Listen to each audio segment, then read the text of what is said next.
I can speak, for both of us. I mean, there's no lobbying or campaigning going on by the league office. We're presenting the facts in the most full way we can to the owners. They've asked other questions. They've sent us back to get additional information. We will be presenting that information to them over the next few days. The committee will then meet again, deliberate, and we'll make a recommendation.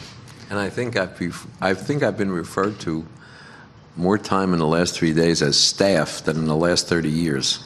The staff will look into this, the staff will look into that, and indeed we are. And what makes this particularly difficult, as we said to you before, is the Seattle group has done a lot of work. It's well funded. It's got spectacular businessmen who support the community behind it.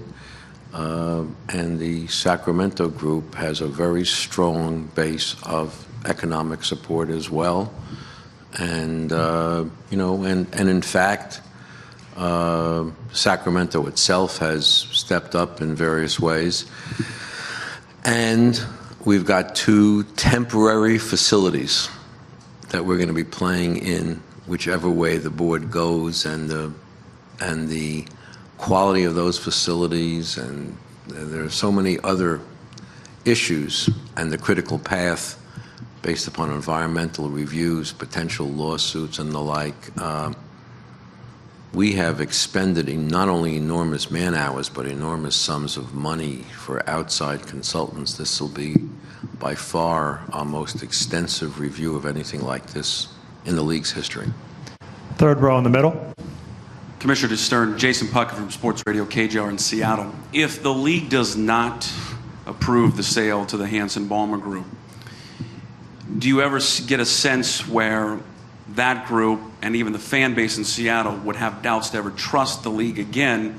Because the league has cited several times that it's a very good offer, but if you turn them away, you have mentioned several times expansion not on the table. How could Hanson and Ballmer and then the fans of Seattle ever trust the league again? I don't know. We can only do what we do and tell you transparently what we do. And I guess I would say that Seattle is a very strong market, and in fact has gotten stronger and more growth oriented than when the NBA left. And just to follow up, but there is another city involved. Sure. So I think that the owners are, probably individually wrestling with the degree to which the Sacramento incumbency deserves consideration as well. So there's going to, under your definition, there's going to be a disappointed city one way or the other, and I don't know how you figure in issues of trust or not to that. Just to follow up one more time on the letter that the Maloofs sent to the NBA that was required by the AP, they say significant difference between the 2 deals. Why force an ownership group to sell to a different group when they already have a binding agreement with one? That goes to the issue of whether the owners vote in favor of relocating the team. And the relocation of the team is for the owners to decide, not for the owner, not for the individual franchise owner. We'll go right next to Jason. David. Hi, David Aldrich, NBA TV. I had 2 questions. One, is there anything that you can talk about specifically that you don't know right now that you hope to know in the next week or so with regard to whether it's environmental issues or potential litigation between the 2 cities? And secondly, there has always seemed to be an unwritten sort of axiom in the league that while it is true that the league decides where the teams move or not, that the league kind of allows owners to sell where they want to sell, unless there's something wrong with the ownership group, in which case the league would step in. What is different about this particular sale that would challenge that axiom? Actually, I can't answer your first question. Your second question is, we do have a system where owners are more or less encouraged to decide who they want to sell to. And that's been the way it has always been. But that's not true with respect to moves of franchises. So you're partially right in your second question.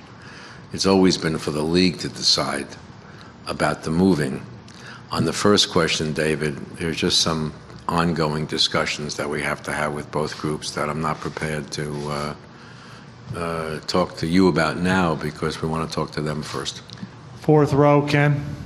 Ken Berger from CBSSports.com. David, on the issue of things that you don't know, is one of them a matter of one offer or the other being more viable than its competitor in terms of some people say the check being in the mail but not here yet on one of the offers? Is that one of the problems? No. So There are some structural issues, and of course, we're most concerned about the critical path of arenas to getting built. So would you say that economically the offers are compatible?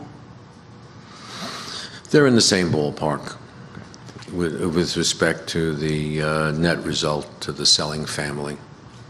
Could you or Adam just clarify what exactly the owners will be voting on? Will they vote first on the proposed transfer of ownership to the Seattle group, and if approved, then vote on relocation, and if not, then what?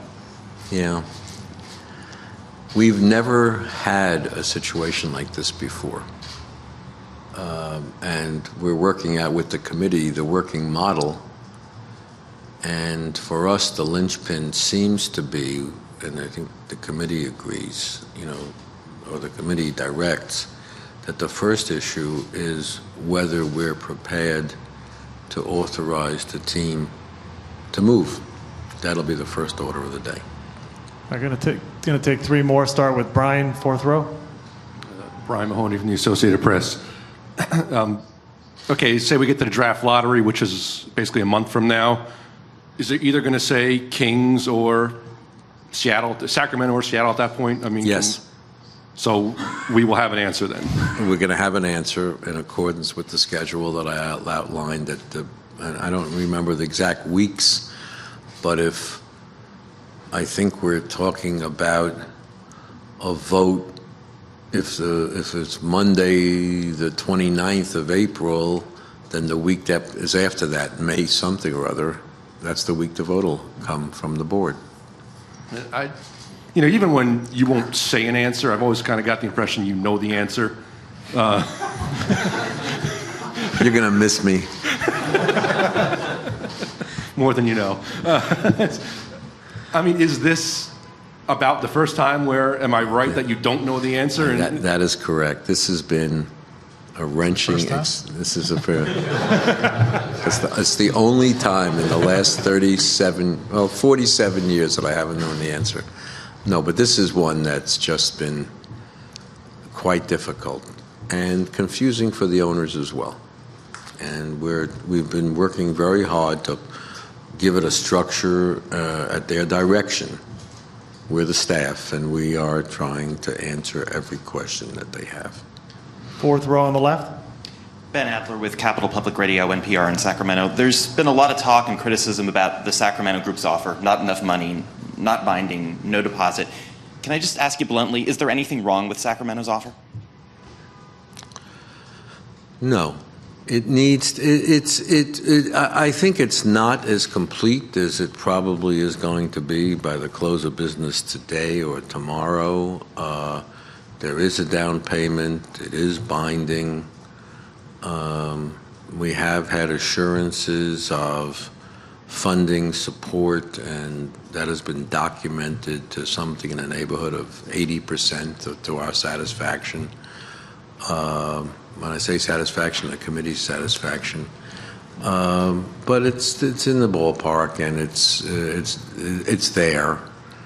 But there are other issues that we just need some more answers on. Last one, fourth row on the right, Henry. Henry Abbott, ESPN.com. You mentioned the competition committee and the look of the game. Basketball. Yay! Oh, thank you so much, Henry. Are there marching orders to make the game look in some way better than it does now? Are there anything Nope, looking to nothing change? at all. Nothing at all. The report was the game looks great. And this is just a phenomenon that's occurring because our teams have migrated to the three-point shot. But there was That's interesting. Let's see how the coaches deal with that. There is a great sort of satisfaction with the game, with the fact that we're coming up to exciting playoffs with extraordinary plot lines. Usually this, I have to go back to the office now where I have to do a presser to tell the media what a great playoffs it's going to be after I finish with this. But, and the bonus is I can get to go to a New York doubleheader tomorrow. So we're really looking forward to these playoffs. Last thing, is it still on track for HGH testing next year?